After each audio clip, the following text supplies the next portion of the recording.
Sinalaulan ng mga guests na yan ang inarkilang private resort sa Calamba, Laguna. Tinapon sa swimming pool ang mga upuan, bote, pati ihawan at water dispenser. Ay sa caretaker ng resort kasama ang mga lalaki sa grupo na mahigit 30 nag-check-in doon noong gabi ng linggo. Tinangka pa raw nilang i-refund ang 1,000 pisong security deposit. Pero ang sabihin ng caretaker na mag-i-inspection muna sa pool, agad-agad na silang umalis. Nagpa siyang isa sa mga may-ari ng resort na panagutin ang mga nagkalat. Ilan daw sa mga nahuli-cam na guests ang nakikipagtulungan na sa kanila. Ayon sa Calamba Legal Officer, pwedeng kasuhan ng malicious mischief ang mga nasa viral ng video. Sinisika pa ng GMA Integrated News na makuha ang panig nila. Pinasisiyasat na rin ito ng Calamba LGU sa pulisya. Mga kapuso, sama-sama tayong maging saksi.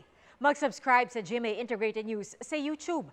Para sa mga kapuso abroad, samahan niyo kami sa GMA Pinoy TV at sa www.gmanews.tv.